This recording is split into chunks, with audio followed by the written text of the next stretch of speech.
This video is brought to you by Squarespace. I'm on my way now. I'm on my way now. I'm on my way now. Welcome back to another day here in Mexico City, you guys. If there's anything we know for sure, the longer we are here in the city, the more it surprises us. Yeah, and unfortunately our time here is coming to an end. We've been here for almost 2 weeks. This will be, sadly, our last video, but we're going to use this time to kind of reflect on why the city surprised us so much during our time here. I just love how loud and bustling this city is. There is so much to look at. At every single corner you turn, you're going to be shocked at what's going on in this city. If you happen to be new around here, my name is Anna and Trevor is currently behind the camera. Please hit that subscribe button, and also the like really helps us out. Also, for those of you that watched our last video, you might know that we haven't been feeling the best. We haven't had the best luck here in Mexico City.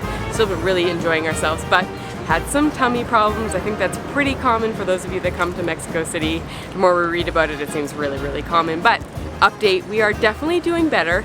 Our original plan was to do a full-on food video today. Don't think that's gonna happen because we just don't really want to risk anything. We are traveling in a couple days, got a lot of hours on a plane, but we're definitely gonna be eating some stuff. All right, we're jumping right into the thick of it here. We found this, what we think is a quesadilla kind of street food place, and look at this, you guys. This is what it's all about. Like, people are just sitting around.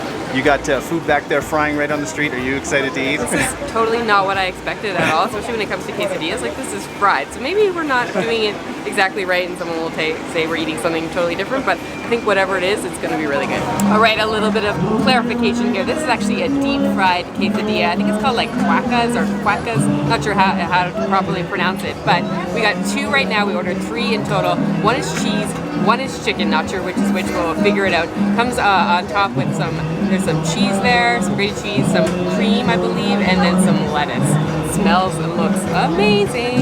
I think this is gonna be yummy and very messy.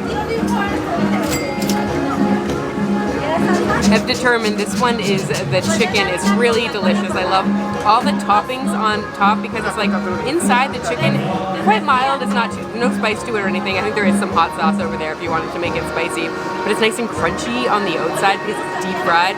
And then on top with the lettuce, you get like a little extra crunch from that, some creaminess from the cream and the cheese. It's really yummy. This is gonna be a delicious lunch. Well, I'm really excited to try this one. This is cheese, but can I just point out how crazy this is? We're sitting in this little tiny area with like a dozen people. Everybody's looking at us. I don't know if they can all speak English and hear what we're saying, but whatever, we're having a blast. Let's try this cheese.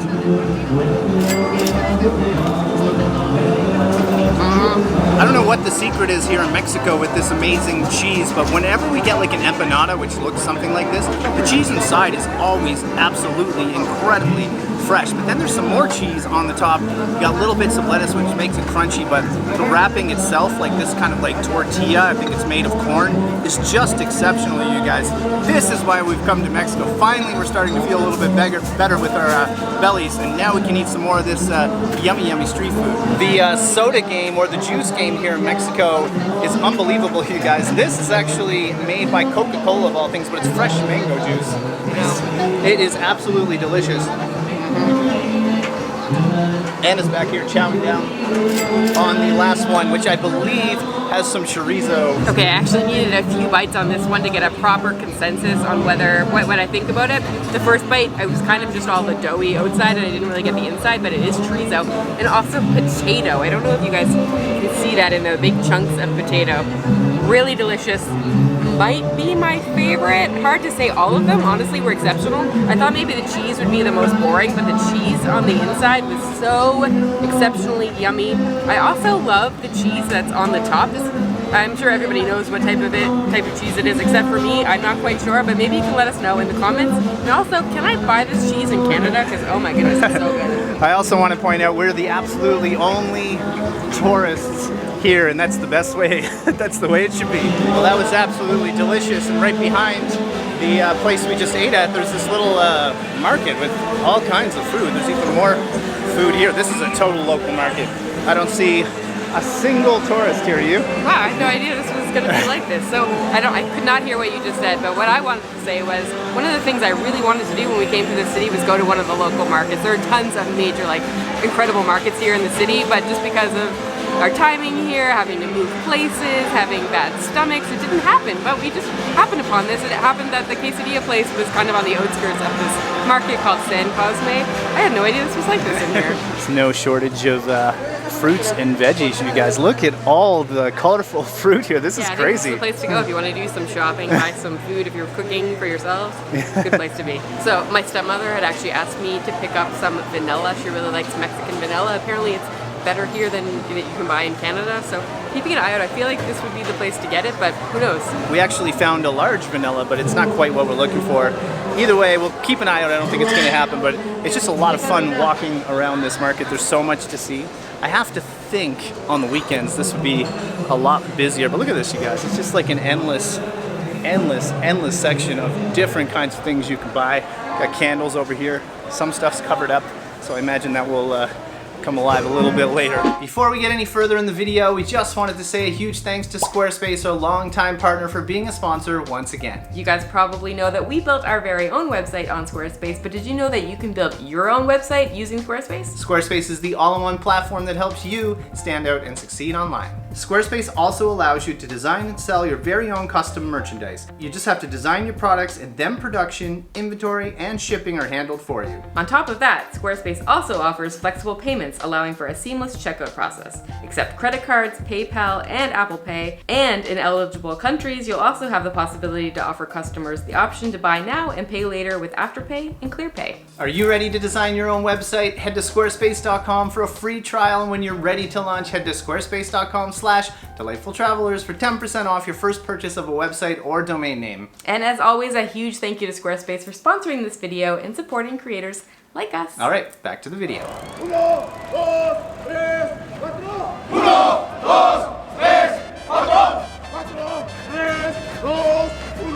Well, apparently we're catching some kind of like military or police. I'm not sure if they're the police or not, but doing a drill. But what's kind of neat is they're doing it right in front of this thing. So in the last video, we showed you a view from right over there of this, but we thought today, well, we'd maybe go inside, huh? Yeah, we actually discovered last time that you can go up inside. When we were sitting over there at this rooftop bar, we were looking over and realized there's an elevator that goes straight at the top. We could see people walking around, so we thought maybe in the next video we should go see what the view is like.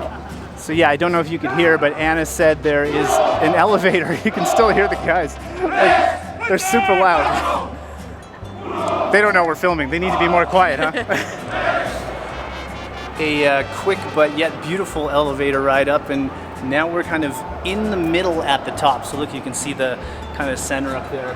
It's a little weird here because I actually feel a bit shaky. I know, it's You're weird. holding on. I'm not usually too bad when it comes to heights.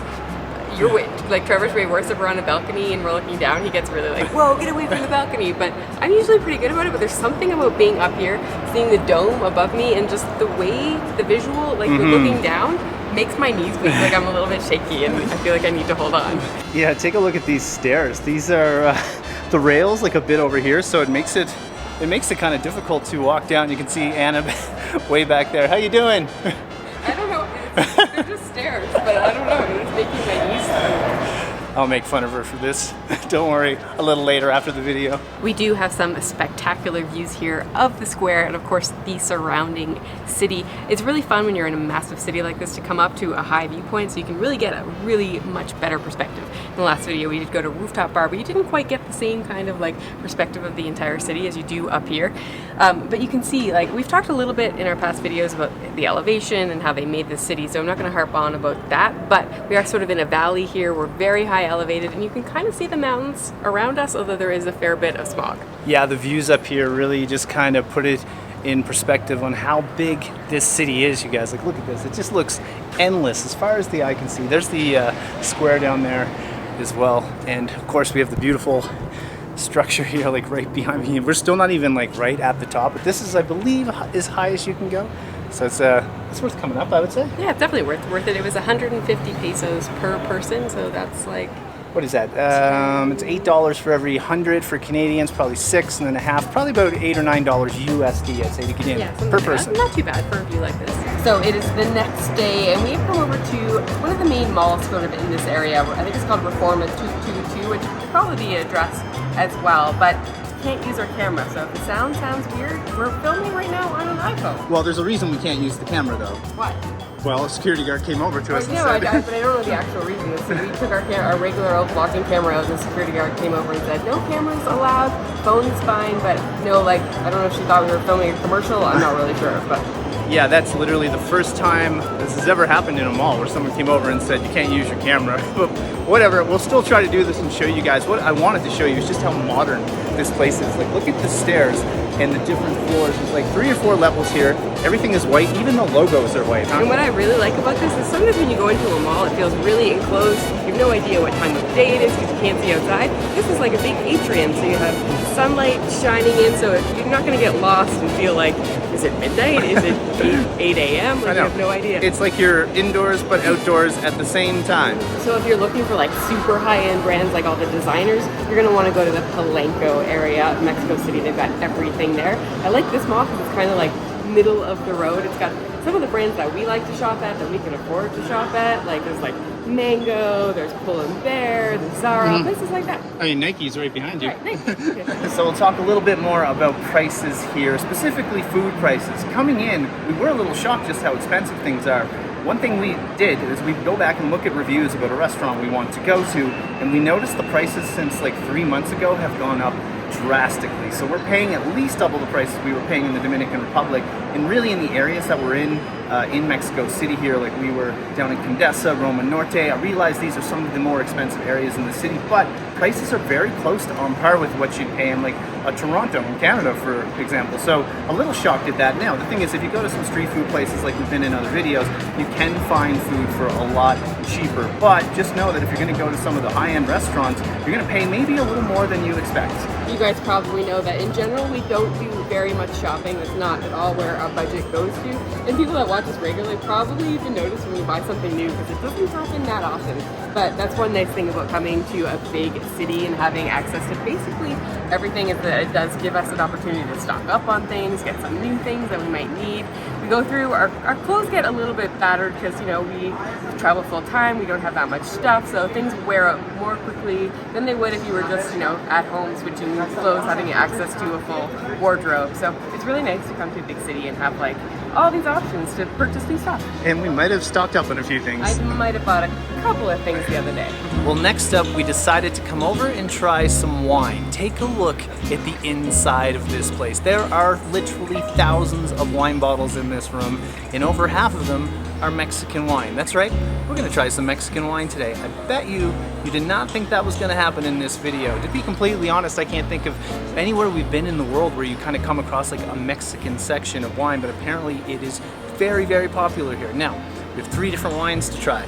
The one right in front of me is a white wine. It is Chardonnay. Chardonnay is not usually my favorite, but I'm gonna give it a go. We have an orange wine coming up as well. Yes, an orange wine, and there's one that's red as well. But let's try this out. Now, I'm not the best at describing wine. I'm not a sommelier, let's say that, in case you didn't know. It smells really good. Let's see, Chardonnay. Again, Chardonnay is never my favorite.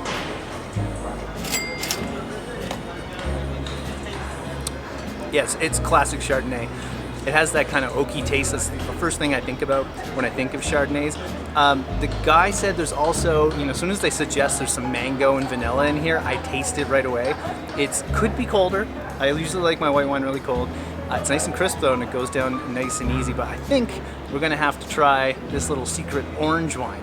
I feel like maybe somewhere in the world we tried orange wine, but I don't remember where it is. I'm actually going to go to my phone for this because there is a few notes like in the actual menu. So the actual grape is Verdejo, which I think is traditionally a Spanish grape. Yeah, we've had Verdejo before. Yeah, so that's what this is made from, and it's from an area called El Marquez Cartero, if I said that properly. So I tried to look up all the regions these were from, and they seem to be quite a bit north of Mexico City, but kind of in the center of the country. It seems to be where all the 3 wine regions came from. And he said this is an area that's very well known for its lighter whites and sparklings, I think he said. The other thing he said is it's because of the high elevation. I guess that's why all the wineries are up there. It's really dry. Really interesting. Smells acidic and maybe a little bit sweet, but I can't quite tell from that or not. Let's see.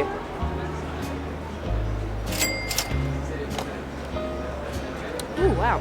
Really interesting. This is one I'm definitely not familiar with. It's not sweet at all. I actually expected it to be a little bit sweet just from the smell of it, but not at all. It's very, very acidic. It does have a little bit of a punch to it. I find this really, really difficult to describe because it's just one that I'm really not used to. If I was picking between this one and the white Chardonnay, I'd actually probably go for the Chardonnay. Not that I dislike this, it's just something that I'm really unfamiliar with. Last up on the list here is a red. I absolutely love red wine, but I usually drink it in colder climates. It's 30 degrees Celsius today. Breaking some records here in Mexico City with the heat as of late, but this is a Cab Merlot, Cabernet Sauvignon Merlot. So you guys might be familiar with that. If there's any wine drinkers that watch the channel, a Cab usually a heavy wine.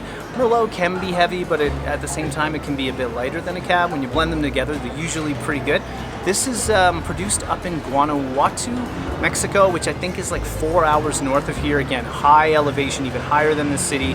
And I think because of that elevation, they can grow the grapes needed for something like this. I really like the color of this, and I'm gonna have to smell it here. It smells divine as well. Let's try it.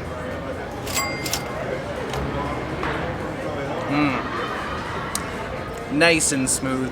Dare I say a perfect red wine. You would not know the difference if I was in Napa Valley in California right now, you would not know the difference between this wine and that wine. I'm actually a little bit shocked here of the quality of wine you can get in Mexico. Anna was the one who found this place. She does all the research, by the way. I just get to come along for the ride. And when she did, I was like, well, let's go try it, but how good can Mexican wine be? Well, it can be really, really good. So recommend coming to this place if you're coming to the city. The last thing we'll touch on, though, totally unrelated to wine, but I'll talk about it while I sip my wine, is the English language. We get a lot of comments from you guys, and since we were here on Instagram stories, people would send a message, a DM, and say, like, can people speak English here? Like, how do you get by? Do you need to know Spanish? I would say that you don't need to know Spanish in this city. Most people, I would say under 40, can speak English, it seems. The minute, we always try to speak Spanish for the record, but the minute we get tripped up, people know obviously that we're not Spanish, they'll flip over into English. So they're always very helpful. Mexican people are so friendly and they just make you feel right at home here. All right, well, check this out. They gave us some mezcal on the house, as if we didn't have enough to drink there, but anyway, we had mezcal in a previous video, and I think you guys know we absolutely loved it. Should we do a quick little cheersies to mezcal? Mexico? Perfect way to end Mexico. I know, ending Mexico City. I think it's obvious we had a blast here. How's the mezcal? Ooh, wow. Pungent. Whew. But it's good. Whew, that clears out the sinuses. So, it does. Speaking of sinuses, I think you guys know we had some challenges. We got here, we had a little bit of altitude sickness. Know that Mexico is something like 7,300 feet in height. It's the highest we've ever been. Highest we've ever been.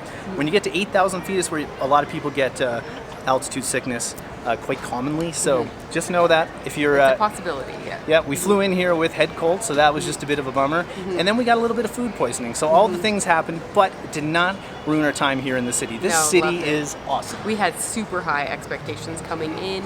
We knew that this was a city we wanted to come to for a long, long time. We just never really made it here, so this was our first time here. So many people told us that we would love it. Like literally everyone we talked to was like, oh, I love that city. It's amazing. You're going to love it. So we were super excited. It definitely did not disappoint.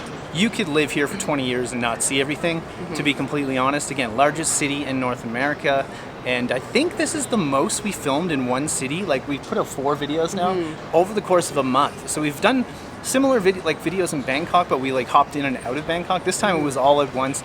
Absolutely loved it. There's so much to do in this city. Dare I say, something for everyone, right? There really is, and there's so much we didn't get to do, obviously. It was only 2 weeks here, and being written off a little bit of that. There was some other stuff we wanted to do.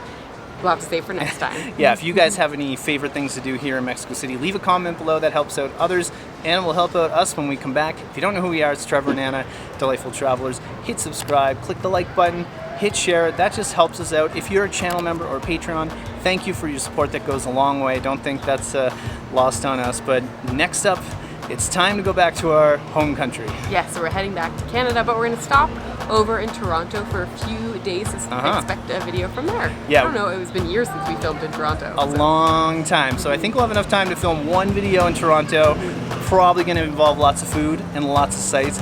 And in a way, I cannot wait to get back home to Canada, especially in the summer. You can't beat Canada. I heard the weather right now is really good. It would probably be terrible by the time we get there, but I know.